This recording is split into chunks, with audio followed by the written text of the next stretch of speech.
When was the last time that you hung from something? Seriously, think about it. I would bet that it was a very long time ago. Probably when you were a kid, hanging off the monkey bars, off a tree, or whatever you could grab onto. And then you got older, you stopped playing, and you never actually understood the power of what you were doing back then. Because hanging is not just a kid's activity. It is a human position. Human beings were made to do this. Now, some years ago, when I started my mobility journey, I started the process of hanging.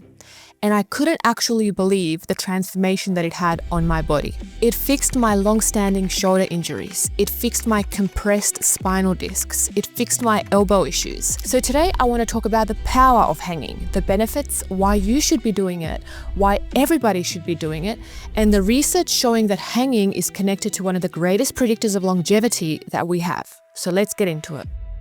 Think about apes, how they hang, how they swing, how they brachiate through trees. We were designed the same way. Our shoulders, our grip, our thumbs, our hands, they were built to grab things, to hold on to things, to suspend our own body weight. And when we grew up, we started to sit in chairs and we allowed that capacity to die completely.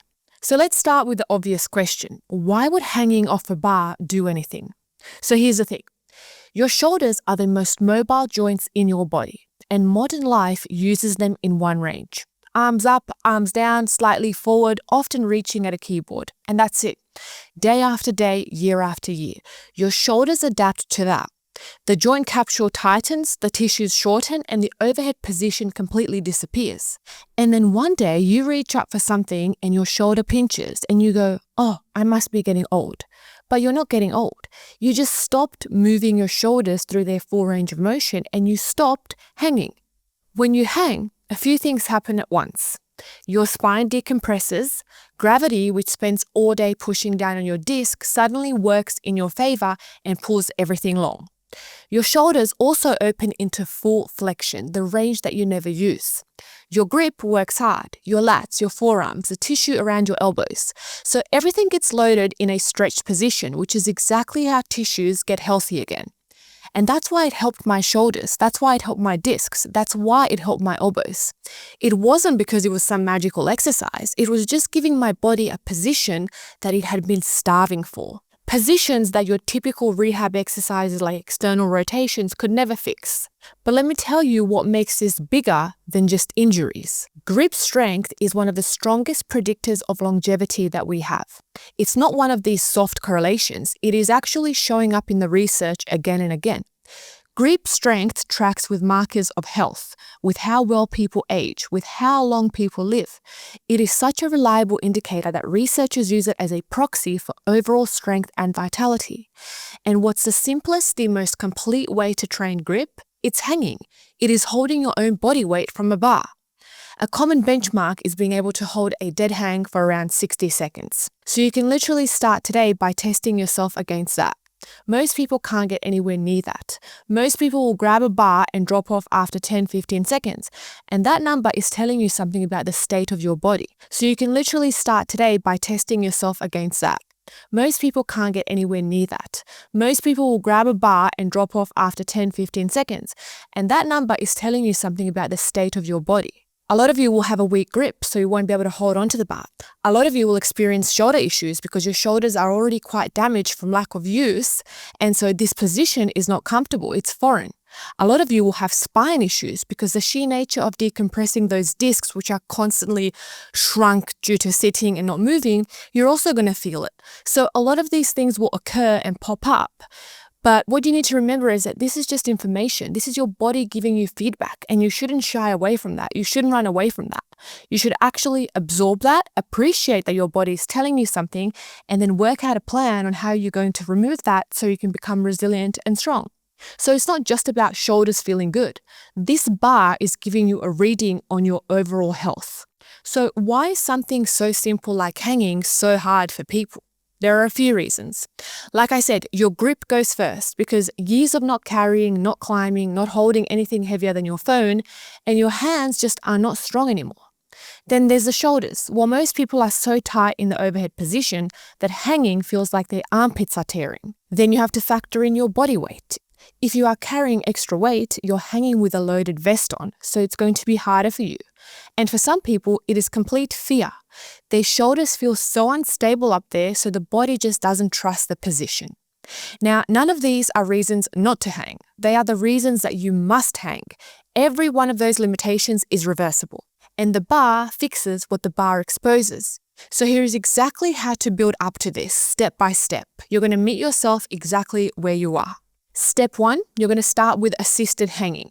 So put a box or a bench underneath the bar, grab the bar and keep your feet on the box, and take as much weight into your hands as you can handle.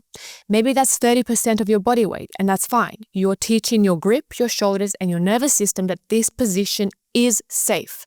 Do this daily. Accumulate time, 30 seconds here, 30 seconds there, and over days and weeks, take more weight into your hands and less into your feet. If you have shoulder issues, start with active hanging. So instead of hanging completely relaxed, keep your shoulders engaged, pull your scapula down, so shoulder blades down slightly, keeping tension around the joint. Now this gives your shoulders support while they adapt. Passive hanging, where everything relaxes and stretches, comes later once the joint starts to trust the position. Step 2 is the full passive dead hang. So this is where your feet will be off the floor, off the box, full body weight, allowing everything to lengthen. The spine is long, the armpits are open, the breathing is calm. Your first goal, get to 30 seconds, then 60. And you don't need to do this in one heroic hold. You can accumulate time. So 3 sets of 20 seconds counts just as well. 60 seconds total across your day counts. Consistency builds the capacity. And step 3, make it a regular practice, not as a workout. This is important. You need to hang daily in small doses. So get a doorway bar, use the rack at your gym, find a tree, whatever you pass by. In the morning, before bed, between sets, the frequency matters more than the duration. Then, once you accumulate 60 seconds and that is comfortable, it starts to open up. So you can start weighted hanging, you can do one arm hanging, you can do brachiating, you can do dynamic hanging. You can do so many different things that will keep your shoulders robust and healthy for a long time to come. Eventually, this will become like play to you and you're just going to be rolling around the bars like a kid again. And I want you to understand what you are actually building here. Hanging is the king of upper body work. It is the foundation of all pulling strength. Your pull-ups will get stronger, your grip will get stronger, your shoulders get more resilient, and everything upstream of the bar improves because the bar is where the upper body capacity starts. Let me tell you a quick story. There was a competition in my town a couple of years ago where I hung on a bar for 23 minutes. 23 minutes. And here's what made it transformative for me. Up until that point, I had never hung for more than about 3 minutes at a time. But I had hung consistently, daily, for years, so I knew that I could hang. I just had no idea I was capable of hanging for 23 minutes. And sure, there was adrenaline because all the people were watching and cheering, and it was a competition. But adrenaline doesn't hold you in a bar for 23 minutes. Capacity does. And that capacity was built in all of those unremarkable daily hangs. The 30 seconds between sets, the minute in the morning that never felt like anything special while I was doing them. And that is the lesson. You have no idea what you are capable of because your daily practice builds reserves that you never get to see until one day something asks for everything and you find out what's actually in there. People often find it hard to believe just how powerful a simple hang can be. If you don't do anything in your day, start to hang daily and you're going to see how much it transforms. I've worked with people who have scoliosis and you can literally see when they grab that bar, you can see the curve of their spine. As soon as they grab that bar and they relax, the spine lengthens and they are a couple of centimeters taller each time they hang. It's absolutely transformative. Now, I'm not saying that hanging will fix scoliosis, but you can see just how powerful the movement is. So imagine when you build the capacity, your grip strength, your upper body strength, your shoulder health, your mobility, your spine decompression, you will be able to take that and use it in the rest of your practice, in your movement, in your daily life. Everything will become more resilient. It is an extremely powerful tool. Do not underestimate it. You must start to hang daily from today. So here is where I will leave you. For me, hanging is medicine. That's not an exaggeration. That is literally how I use it. I hang every day. I hang when I wake up. I hang before bed. I hang between sets. I hang when I'm feeling tight. when I'm feeling anxious, because there is something about suspending your whole body and just breathing that settles your nervous system in a way that is hard to explain until you actually feel it. And best of all, it costs nothing. It takes seconds. It requires a bar and your own two hands. So here's what I want you to do today. Find something to hang from and test yourself. Feet on a box if you need it, full hang if you can. See what number you get to. 10 seconds, 60 seconds, 2 minutes, it doesn't matter. That is your starting point. And then hang tomorrow and the next day and the next day and the next day. Small doses every single day for the next 30 days. Your grip is telling you how you are aging. Go have a conversation with that. After you've done that, come back and let me know in the comments what your time was and let me know every single day how much you're improving. I'll see you in the next episode.